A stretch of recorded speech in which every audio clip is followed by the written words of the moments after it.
Welcome to this episode of Thrive With Us. Today I am here with Corina Saramet with a master's from the University of Titu Maiorescu in Romania. Corina has been with us at Thrive since September 2023, where she has worked with individuals aged 16 and above across a wide range of presenting problems using different therapeutic modalities and in particular CBT. Today I'm going to be picking her brain about grief and loss, one of the few universal experiences that all of us have faced or will face over the course of our lives. Welcome, Corina. Good morning, Sarah. Thank you for having me here. It's nice to have you, and thank you for suggesting this topic. I think it's a really important one for us to discuss and demystify. I think there might be some misconceptions about what grief is, what it looks like, the different types of grief, what is normal, what is a little bit less typical, and what we can do if we are experiencing a loss. So why don't we start by defining grief? Okay, so grief is basically the loss, the death of something that you cared for. It can be the death of a person that you loved. It can be the death of an idea, like a business that you had, or it can be the death of a relationship, like ending a marriage, just a relationship per se. It's the death of that. And grieving is the process of allowing yourself, hopefully, allowing yourself to feel the emotions that you're going to experience based on the loss that you've just had. Mm-hmm. I think it's really important that you have just outlined that it's a loss, not just of a person. Of course, when most people think about loss, they think about the death of a loved one, and that is something, again, that all of us have or will experience over the course of our lives. But we also do grieve losing things, right? Exactly. Losing ideas, losing significant relationships, because I think what ends up happening is a lot of us have this idea or social script that this is what life is supposed to look like, or this is what my career trajectory is supposed to look like. And when we have a deviation from that, it can be really, really tough. It can be, and it can be tough because, you know, when you grieve, when you are going through a loss, you need your support system. You need people to just be there with you through your loss. And oftentimes it's not that's happening, because people will say things like, oh my God, you have to get over this. Like, it's been so long. Or, are you really sad that you didn't get to go on that holiday? Yes, because I lost something that had a significance for me. Yeah. So I'm glad you said typical instead of normal, because I try to avoid using this term. What is normal? End of the day, like, what is normal grief? There's no such thing, according to my opinion. There's typical grief. Okay. And then there's a typical grief when it becomes complicated. Typical grief is when you go through the phases of grief, and I'm hoping we can talk about this a bit as well. Yes. There's no time. There's no time frame for grief. There's no time for allowing yourself to feel the feelings of your loss. Some people say, like, 6 months to 1 year, you should be okay. Well, it's not like that, because every individual has an individualized experience with loss. Yeah, absolutely. And I mean, for anything, there are fluctuations. There are fluctuations in our mood, sometimes on a monthly, weekly, daily, hourly basis. And then there are also, I would imagine, triggers. So if we take the example of losing a loved one, I would imagine that the anniversary of that person's passing, or their birthday, or if they were a romantic partner, your wedding anniversary, or some kind of significant date will feel very, very different than another date. And the same thing, you mentioned the idea of grieving the loss of a vacation that you wanted to have that maybe fell through for a variety of reasons, hearing from a friend that they went to that destination, or even seeing pictures of that place online could produce a response. And so I think if I understand you correctly, it's not a static, fixed experience. There can be fluctuations, and we want to kind of remove ourselves from this expectation that at 1 week it should be this, at 1 month it should be that, and so on and so forth. Correct. It's not a linear process. It's a roller coaster of emotions, and they come in phases. They come unexpectedly. You don't know. Sometimes you are going through your grieving process and you experience happiness, and that's okay. It's typical. It's okay for that to happen. Of course, with that can come a bit of shame. So you experience some moments of happiness, and that Yes. can bring about feelings of shame. Yes, because you don't feel like you should feel the happiness when you are grieving, like you just lost someone, assuming that the loss was about a person you loved. I've just lost a significant person in my life and I'm happy. How can that be? It can be. It's a process. It's a natural process. It's like you're going, if you can picture a highway and you have many cars driving on the highway, some will speed, some will drive like regular limit, some will drive like slower. Your process of grief is just like that highway. It can, sometimes you can speed, sometimes you can, it's not, there's no recipe for how you're gonna grieve or how it's gonna look like, for what you should expect from your process even. It's just gonna happen. I think, again, this is a really important point, and I want to connect what you just shared with something you said earlier. So at the beginning, you were saying that one of the key things for moving through our grief is to have that social support network. And we know across a range of issues and challenges, and for our well-being in general, social support is fundamental. You also said that after a certain point, people are like, get over it. It happened, I don't know how long ago. You have so much to be grateful for, and all of that. There's a little bit of judgment underneath those kinds of statements. And it sounds like there's also this judgment in what you just shared, that I shouldn't allow myself, and definitely I shouldn't present in front of people as being happy or having more of these so-called positive emotions, because I should be completely engulfed in this grief and this loss. And if I'm not getting over it fast enough, and if I'm displaying or feeling anything positive, there's something wrong with me. So I would imagine that adds to the difficulty of the situation. Yes, it is a difficult situation. You've just experienced the loss. Let's talk about the loss of a loved one, okay? You've just experienced the loss of this loved one. Your life will never be the same because you had shared habits with a person, like drinking your coffee in the morning, and that won't happen anymore. You used to go on holidays with this person. That won't happen anymore, like never. There's no way for that to ever happen again. So you're going through this loss, and when experiencing loss, you really want to be seen and heard. And for people in general, it's difficult to sit with difficult emotions. It is difficult to see someone suffering. So the natural tendency is like, let me do something for this person to feel better. But by doing that, like the support system that has all the good intentions, they come from a place of love and care. They don't really allow for the process to happen. It's like they try to take the focus from the sadness to something more familiar to them and more comfortable for them, like happiness or joy. Like, let's talk about something else. Let me take you out of your pain and put you in a place where you're comfortable. But what happens, the person who is experiencing the loss will have the pain, but will feel that I'm supposed to be here now. They have to mask it.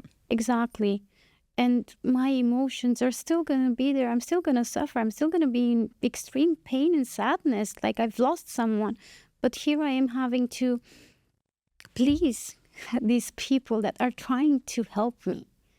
So when helping someone, I think it's important we talk about how to do it. How can someone support a person experiencing grief? Just be there. Just listen to what they have to say. Tell them, I'm here for you.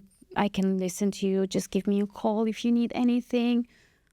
Allow for their emotions to happen.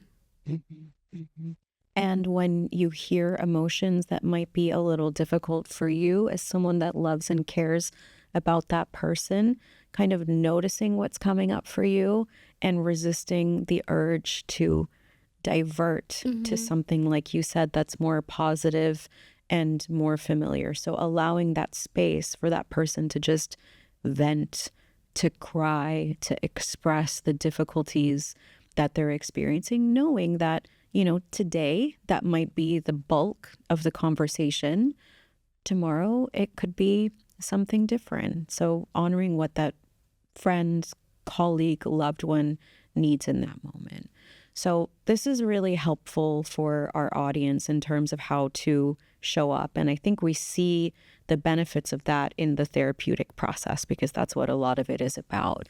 But before we get into more details, why don't we talk about, you said typical, typical grief. So again, kind of sticking with the loss of a loved one, what does that tend to look like? What are some of the common things that people will experience, maybe in terms of their emotional experience, some thoughts, physiological reactions, behavioral changes?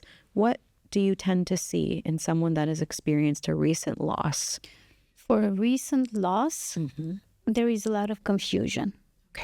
Okay, because people have to adjust to this new reality without the person that they loved. So this comes with a lot of questions, like thinking about a person, a female individual that lost her husband, and the husband was the one paying all the bills or taking care of the financial aspect of the family. They have to adjust to that. So they have to adjust with feeling the feelings and then doing all the admin things that need to be handled. Life continues, right? Life carries on. But before that, what I want to say is that this process of grief is really, really individualized. There is no, there are common factors, there are common symptoms, but everyone will experience their grief differently. Okay. And this is very important because I want to kind of normalize that it is a process. It's not a recipe, like you have this bulk of time where you have to, you're going to experience this and this and that, and then that's going to happen, and then that's going to happen. It doesn't really work like that. Yeah. But you will feel sad. You will feel lost. You will feel like there's no sense. There's no point to life. This comes with the extreme sadness. It's not that people are thinking about ending their own lives. It's just that, what's the point now? Remember the example with drinking their coffee together. What's the point in drinking that coffee anyway? You know, they can experience physical symptoms, headache, palpitations. They're going to have difficulty breathing. They're going to have emotions of extreme panic. This can happen as well. You can feel fatigued at times, loss of appetite. This is quite common, especially in the first weeks, I would say, following the loss. And there will be social withdrawal most of the times. Okay, with a typical process of grief, there will be some social withdrawal because, yes, I need these people to help me from my social circle, but I also need to be alone, to cry the ugly cry, you know, just sit at home in silence and to allow myself to be with the loss. Yes. And I think this is a very important point. You are going to be with the loss. We say there's healing coming after the process of grief, but what is healing? It's accepting that you've lost someone that you loved, that they're not coming back. and that you will carry them with you for the rest of your life. So what I'm hearing from you is that it's important for people to really understand that grief is individualized.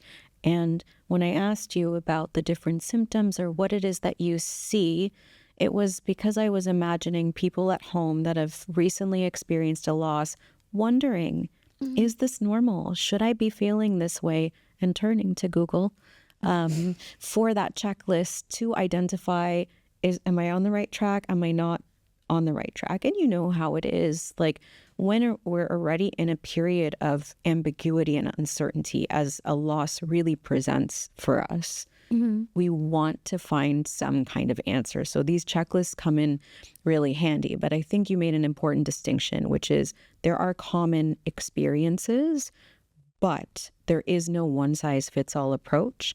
It is perfectly fine and totally normal for you to experience some, all, even none, for some of them to be more minimal, some of them to be more significant. It's not about trying to find the cookie cutter experience of grief. And I think that kind of paves the way to the stages of grief.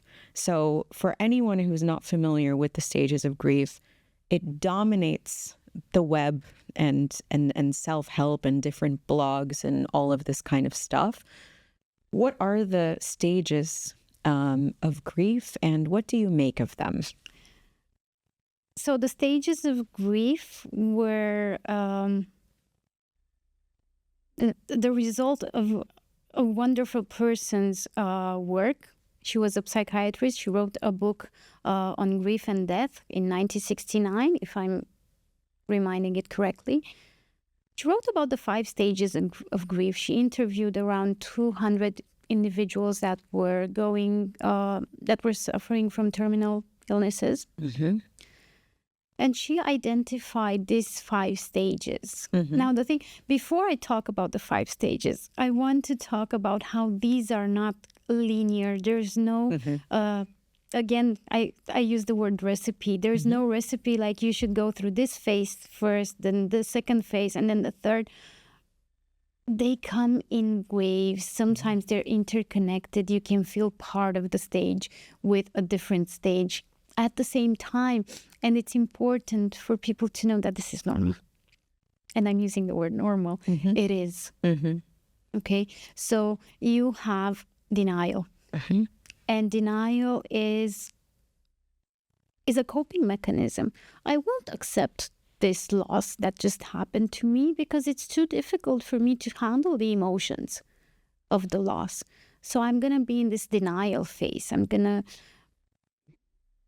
not going to talk about the death of my loved one. I'm not going to look at pictures of them. I'm not going to go to the same restaurants. I'm going to avoid.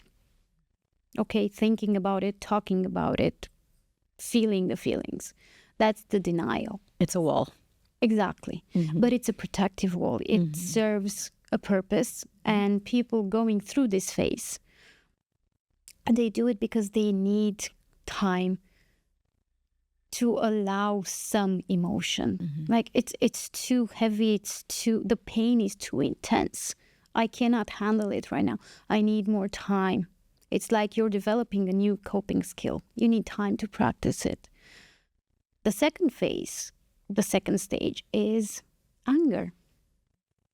What does that mean? Well, I'm angry at everyone and everybody. I'm angry sometimes at the person that passed away. How could you do this to me? How could you leave me? How could you leave me? I'm angry at the doctors. Why wasn't this caught earlier? How did you guys handle this case? I'm angry at me. How did I not see? Anger at everything.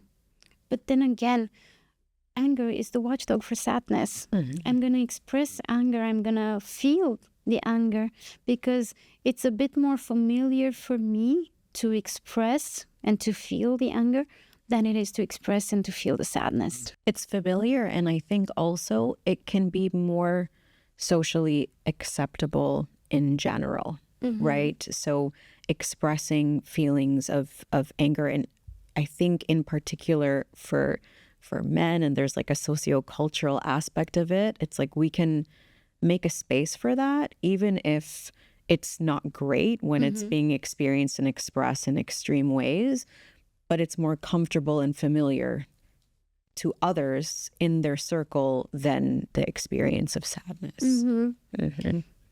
Something about the stages of grief is that it also gives people some sense of what they're experiencing. Some people thrive on having some control over this experience. I need to know what the steps are. I need to know what's going to happen. As you said, I'm going to Google and see, is this normal? Is this not? It helps with putting a label to an emotion somehow. And that gives me peace. It's okay, I'm there now. However, it is best if it's not confused with, oh wait, but I've been sad, but I've never experienced anger. How come? Something must be wrong with me.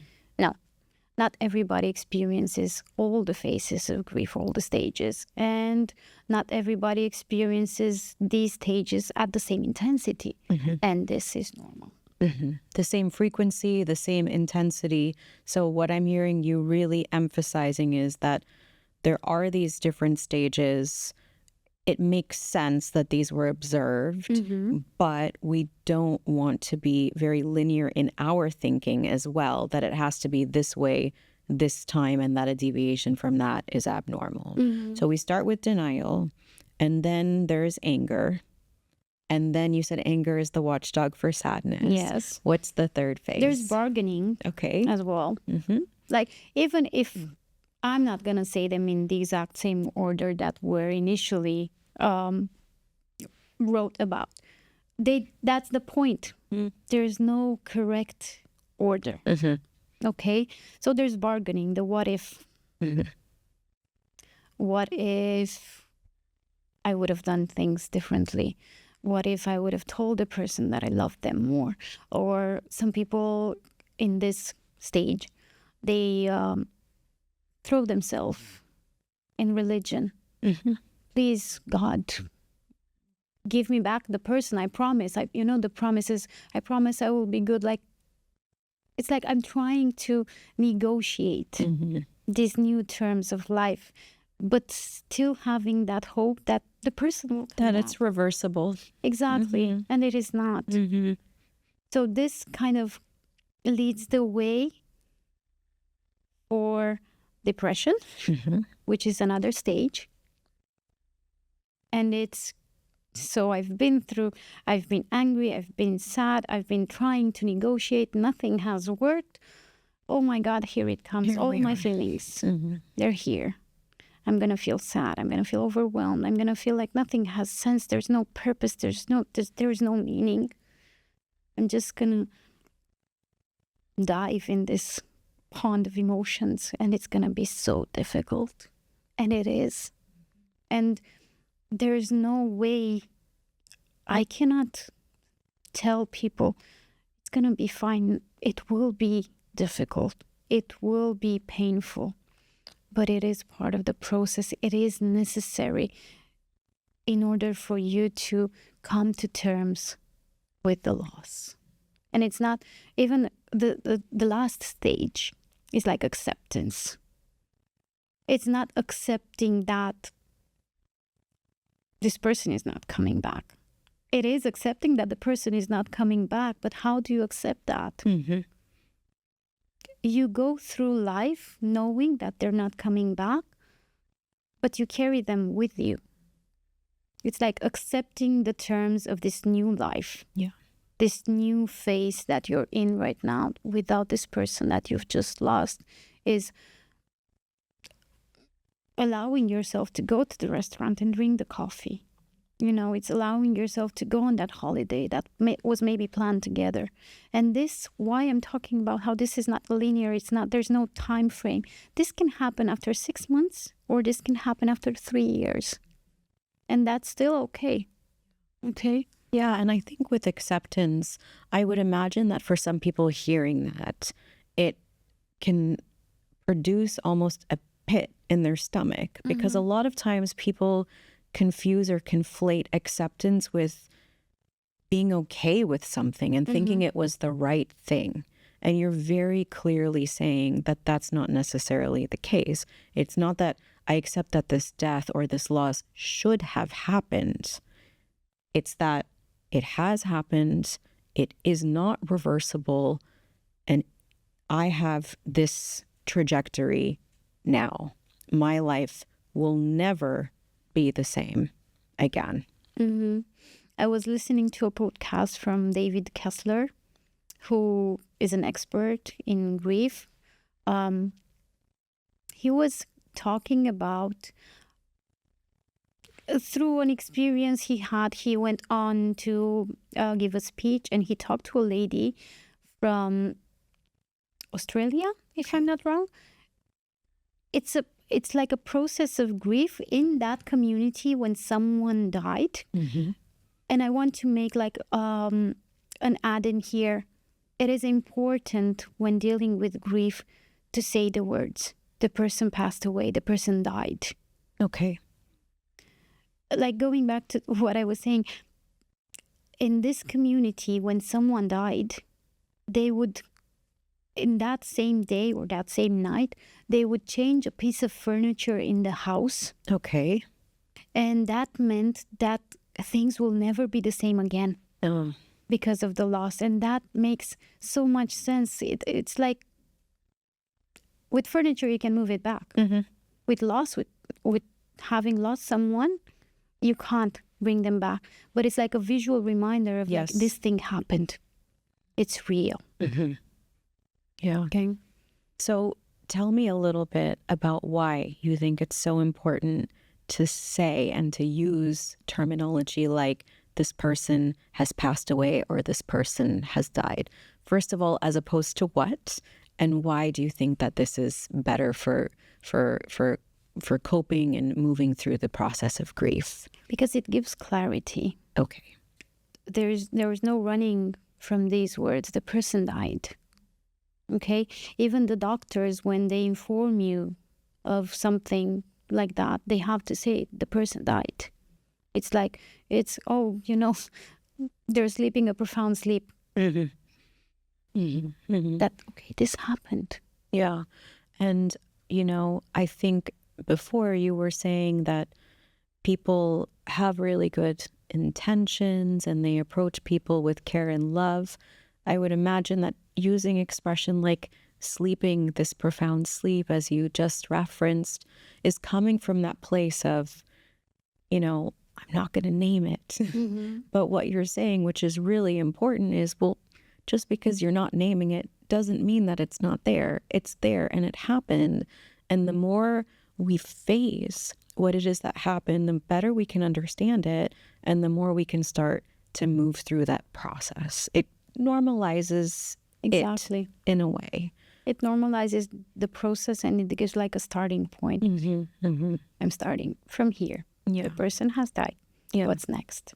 And so going back to the different stages of grief, I think part of the issue is that stages suggest, the term stages in and of itself suggests like sequential. Exactly. We're going to climb this one and this one. But what I'm hearing from you is, okay, probably there is a bit of denial at the beginning. It makes sense that might be one of the kind of earlier experiences. You might have the denial, the anger, the bargaining, the depression, the acceptance. And then all of a sudden, you're at the restaurant, it's the anniversary of something, and you go back to the bargaining, or you go back to the anger or sadness. And you might be someone whose depression period is really big and lasts for a really long time. It might be fleeting, and so on and so forth. So it's, I don't even want to say cyclical, because that also suggests that it should be happening in totality over and over again. It's really just, these are 5 things that will happen probably at some point of time for at some frequency and at some intensity. That's it. Like even with the denial phase, Some people don't experience that. Okay. For people that lost someone through a traumatic event, like a car accident, Yeah. most of the times they have to go and identify. And that's a very difficult thing to do. But there is no denying now. Like I've seen it with my own eyes. Yeah. It's just an example. Some people can still go through the denial phase after they've seen their loved one. But that's why it's so volatile. There's no, and it wasn't intended to be as this, you have to follow these steps. Okay? Yeah. It just gives some clarity. It just gives some sense of normalcy and even some sense of community, because we're all experiencing grief at one point in life. We're all going to feel extreme sadness. We're all going to maybe negotiate at one point, or maybe feel angry at people. Yeah. It normalizes what happens with the process. So it's like a framework rather than a rule book, essentially. Exactly. Okay. So we talked about some of the typical experiences as well as the different stages of grief, noting, I think, a very important point that it's not linear and it is a process. Why don't we talk a little bit about different types of grief? Because there's quite a lot, and I think some of them are probably unfamiliar to our listeners. And in that, you were saying in the example of someone losing their partner, and then all of a sudden they have their own emotional process and all of that stuff. But I have finances that I now need to figure out. I've got kids that I need to now take care of single-handedly. So for me, what sort of came up, and correct me if I'm misunderstanding, is this, well, I just need to get on with this and I need to push through and accelerate this as much as possible. Yes, but it's not. That's how they experience their loss. It's not like they do it on purpose. Okay. It's just their way of processing. So it's not a deliberate, it's something that No. just happens because of who they are, their maybe personality types, how they cope with things, and so on. That's how they cope with things. It doesn't mean that they're grieving less. Okay. It doesn't mean that they didn't care about the person. That's just how they know to express what's happening, to adjust to their new reality. You have prolonged grief when you postpone allowing yourself to feel the emotions, and they can come hitting at you in 6 months, 1 year after the loss. Yeah.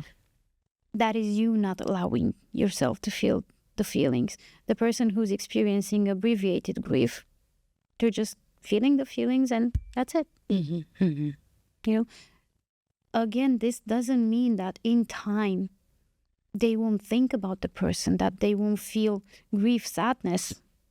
It's like when someone passes, they hand you this piece of jewelry, let's say, that you will carry with you for the rest of your life. You will have it with you at all times. And sometimes you will be aware of it, sometimes not. Sometimes it will be in your jewelry box, sometimes you will be wearing it. So does that makes sense. clarify? And so with the abbreviated and prolonged grief, they almost sound like two opposite ends of the spectrum. And what I'm hearing from you as an important point to kind of underscore is just because someone is moving through at a rate or a speed or in a way that we don't think is normal or typical doesn't mean that they're not experiencing the gravity of that loss. And also, it sounds like someone having that prolonged grief experience, it's not necessarily because that loss was more significant to them than someone in an abbreviated period. It's just individualized, as you said, the way that people cope and respond to these types of losses. So we have abbreviated and prolonged grief. Any other types? Yes, but I need to correct myself because prolonged grief is like prolonged grief disorder. as described by the American Psychological Association, which we also know as complicated grief. Okay. Okay. And this is something that hopefully we will talk more about, because this is when grief becomes complicated. This is when the process of grieving becomes a bit too much to handle for the individual. So their extreme sadness, their extreme everything is prolonged for a very long time, and the person has challenges with readjusting to this life without the lost one. Okay, so why don't we think about what that looks like and how that shows up? So I mentioned at the beginning that you're with us at Thrive, and you're a seasoned clinician, and I know that you've worked with grief for many years. So how does complicated grief show up in a therapy room? What does it look like? Most of the times it looks like depression Okay. or post-traumatic stress disorder. Okay. They can be confused. So in order for me to determine if the person is struggling with depression, they are comorbid. So they are going to overlap. The person will be depressed and will experience grief. However, with depression, the focus of the thoughts and the emotions is a bit more generalized. Okay. Like, I'm sad about everything. With complicated grief, the person is going to be experiencing these difficult emotions related to the death of their loved one. And most of their depressive thoughts will be related to the person that they've lost, to the death, and related to their healing process as well. With PTSD, you have extreme anxiety. And again, with grief, the anxiety, the fear is related to the death. When it's post-traumatic stress disorder, it's more related to other events that have happened to the person. They're scared of more generalized things. Okay. So what I'm hearing from you is that when complicated grief presents itself to you and a client, it's usually not because somebody calls up or comes in and says, hey, I'm really, really struggling with this loss. What they pick up on more of is the depressive symptoms, the traumatic experience that may be related or unrelated to the loss of their loved one or whatever form of grief they're experiencing. But as you peel back the layers, you're able to identify that everything is really kind of localizing around this loss. And so on paper, it might look like depression or PTSD, but actually, because the focus is really about the loss, then it's more likely to be complicated grief. Exactly. It can look like anxiety as well. And as you've said it, most of the times the person coming to therapy will come because they're experiencing these symptoms. It's difficult for them to move on with life and they don't know why. So I must be depressed, kind of a situation. Or sometimes because someone in their social circle encourages them to, like, maybe it's time for you to talk to someone who is comfortable enough to sit with these emotions. Because as therapists, we are used to seeing people cry. We are used to allow these emotions to happen without trying to, like I said at the beginning, I'm not going to try to take you to this happy place. Or tell you it could be worse. Yeah. And I think one of the things that I've heard time and time again is, sometimes people struggle to be the receivers. So some people are used to being the emotional support system for others. And then when they experience that loss or they're going through hardship, it becomes very difficult to be on the receiving end. And therapy can be a good space for that because it feels more transactional. It's like, okay, I'm hiring you as my therapist, and therefore I have permission to dump on you, and I don't feel like I'm deviating from my role and my social script and all of that. So, as we said at the beginning, social support is absolutely fundamental, and it's not necessary that anyone experiencing grief and loss needs to come to therapy or will come to therapy. However, when the experience is impeding functioning, what you've observed is sometimes loved ones will say, you know what, this probably makes sense. It might be time for you to go. Yes. Sometimes people come to therapy immediately after the loss. And that's when it is beneficial, of course. It can help with the healing process. But mostly my responsibility as a therapist is to help you hold that pain, if that makes sense. I cannot make the pain go away, but I can be here with you, hold it with you, be with you when you're crying, and normalize all of that. If people around you find it difficult to do that, I can help with that.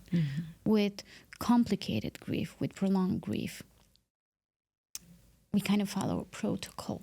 Okay. So it's more than just holding the grief. It's trying to teach the individual to readjust to life as it is after their loss. And we start with psychoeducation about grief. We talk about the stages of grief, how they're not linear. We talk about symptoms, physical symptoms. Then we work on real life objectives, like what is something that is achievable for you right now that we can work towards, so that you can feel some independence, so that you can separate a bit from this role of a griever and try to focus on the role of someone who is grieving but is also a functional adult. At times we have to use the support system. We bring in like people from their circle of trust to help with helping them understand how to navigate everything that's happening. And acceptance. And how do we do that? Well, acceptance, as I said earlier, I love the word accepting, but it's difficult to accept that you've lost someone. So you will accept that this is life as it is now. And I work a lot with the chair work, where the person who is grieving has this emotional conversations with the lost person. We write letters for the person that passed away as a symbol of, I'm letting you go. Yeah. But you're still here with me. I think this is But I'm not important. forgetting you. Exactly. I'm not forgetting you. I still love you. You still have meaning for me. I carry you with me. But I have to let you go so that I can carry on. And I can carry on and build like a legacy. I can bring you in my life as it is today and make sense of your loss. Yeah.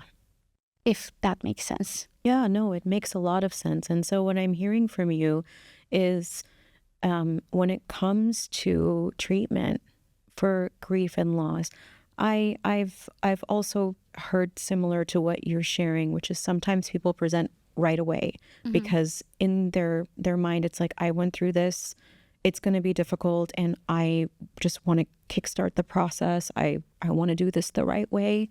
But following such a protocol that you just described in the early days doesn't make sense and can probably be quite counterproductive. In the early days, it's just about holding space and allowing for those emotions, as difficult, as intense, as frequent as they might be, to envelop that person, but for them not to feel completely alone. But as the grief kind of changes and becomes more complicated, there's a number of things that can be done. And I love what you shared about the chair work and the different exercises, because I think a lot of people that haven't had therapy experience don't know that it's not just always about talking and having someone listen to you and nod supportively as we're both doing to one another today. But there can be proactive and very symbolic exercises that can help with, I use the word closure a little bit loosely, but kind of in line with what you were saying with that acceptance and not forgetting. So there's a lot that can be done, and people can move through and have a rich and meaningful, albeit different, life after the loss of a loved one. Exactly. And that's, in therapy at least, that's the objective, to get this individual to allow themselves to live. And I think that's just to live. To experience life as it is today. And loss is, you cannot run away from it. No. And talking about types of grief, we have anticipatory grief, which is kind of ingrained in us since we become conscious. Like, we understand the idea that at one point we will lose our parents. I think we begin with our grandparents if we're lucky enough to have them. But we are aware that at one point they will pass. And I'm anticipating the loss. I'm anticipating the sadness, the grief of that. And this is another type of grief, which is anticipatory. Most of the times we see that with people that have been diagnosed with terminal illness. And this is for the person being diagnosed and for the family members. Because they're experiencing the loss before the loss. Like, I know what's coming. I know it's coming. I'm sad. I'm trying to make sense of it. I'm trying to bargain here. I'm going to be angry, frustrated. But I know it's coming. And sometimes it prepares the person for the grieving process. But most of the times, you have all this time to adjust to the idea. Hopefully you give meaning to this time that you get to spend together, knowing that it's limited now. Yeah. But when the time comes and the person passes, it's like an abrupt downfall. Still gonna feel extremely sad. I'm still gonna feel the grief. With this, oftentimes it happens that there comes something in the form of relief. And that's when people feel guilty. Yes. If someone has struggled with, let's say, cancer, and I was the caregiver, and I had to be part of all that process, see that my loved one changing, suffering, I know that with their dying, there comes this, there's no more pain. That's where the relief comes from. But then the guilt, like, how can I think like that? Yeah. It's normal. It's part of being human to experience all these emotions that just, they come and go. Allow them to be. Okay. So we have prolonged, abbreviated, complicated, anticipatory. Do we have any other types of grief? Disenfranchised. Okay. If I'm pronouncing it correctly. It's a type of grief that is not really accepted. Okay. Because it's not related to the death of a loved one. It can be, as I was mentioning before, related to not going on a holiday or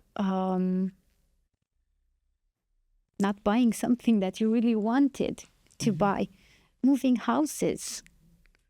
It's related to, I would say, more materialistic things, but it's still a loss. Okay. And why I say it's not really accepted, because it's judged by people. oh, are you seriously crying about that? Mm-hmm. Yes, Mm-hmm. because that had meaning for me as an individual. It was important for me to buy the new car to go on that holiday. And now I won't do that. And that makes me feel sad. That makes me feel frustrated. Mm-hmm. And I'm allowed to feel all these feelings because it is a loss. Loss is not necessarily about the death of a loved one. It's the loss of something that had meaning for you. Mm-hmm. Like, And I think this is a very important point to kind of underscore, because the car that you couldn't get or the holiday that fell through, it's not about the car or the holiday. It's about, like you said, the meaning and what it symbolizes. Maybe it symbolizes for you independence. Maybe it symbolizes for you flexibility, freedom, security, something that people can understand. It's just coming in this form that people aren't able to connect. And so what I'm hearing from you is when you have these, again, so-called negative emotions, this response to losing something or never getting that thing that you wanted to attain, you feel those feelings and then you feel ashamed or guilty because I shouldn't feel like that. No one understands it. And then there's always this added layer of, well, so many people have it worse, which is true. And there is definitely a space for us to be grateful and acknowledge all of the things that we have in our lives and all of that kind of stuff. But two things can coexist, right? We can be grateful and recognize our blessings and positive things. We can also allow those negative feelings in when we experience a loss, even if it's not the socially acceptable type of loss, as in the death of someone. exactly. I'm going to use the word normal again. Mm-hmm. It is normal for people to experience loss, and it is normal for people to experience different types of loss. Mm-hmm. And it is okay for them to feel sad about the loss. And if your social system is not very supportive with the loss, I come in as a therapist and I say, journal about it. Yeah. Write about it. Or find that someone who has some level of understanding towards what that loss means for you and talk about it. Yeah. But allow yourself to feel the emotion, to feel the sadness. And create a new community if the existing community that you have isn't able to show up for you in the way that you need. So I guess today we talked about a lot of things. We talked about grief. We talked about some of the ways that grief can present. We talked about the stages, although with the disclaimer that it's not linear and we go through them in waves. There's no recipe, as you were saying before. We talked about different types of grief. And one of the big takeaways is that it's a very individualized experience. However, having a social support network, whether it's an existing one, a new one, and or a therapeutic one, is essential for processing and getting to that place of accepting, which doesn't mean forgetting. Exactly. And because you mentioned the word community, there is collective grief as well that I wanted to mention. It's something that impacts an entire community without that community necessarily being in the same place. It's like a war. It's like, a hurricane. When something happens in a specific country, people from all around the globe connect with feeling the sadness, disbelief sometimes, and they gather forces to help, to assist with what has happened. The loss of a famous person. I'm thinking of Elvis Presley because when he passed away, it was like a global mourning event. People would gather and cry for the loss. That was a very visual. indicator of this collective grief and how it looks like. So I think this is a really important point, which is we can experience grief even about something that isn't directly touching our own lives. And you mentioned one of the first things, which is war. You know, we're filming this episode from Dubai and the UAE in the Middle East, and collective grief is something that our region has been experiencing for a long time and very profoundly since October 2023. And so even if someone is not directly related, they can have those feelings. But what I'm hearing from you is that sometimes that collective experience of grief, while it also can come with guilt and all of the other things that we talked about before, it can mobilize people to come together and try to support one another and those that are most directly affected. And this reminds me of when talking about stress. One of the types of stress is that kind of natural disaster, which is one of the few things in the world that everyone can agree on is a stressor. And a silver lining, if you will, is that people come together and support one another. So I'm hearing there's an element of that in this collective grief experience also. Exactly. Again, it kind of normalizes the process. It normalizes the emotions, the thoughts associated to the emotions. And it helps people come together for this common purpose.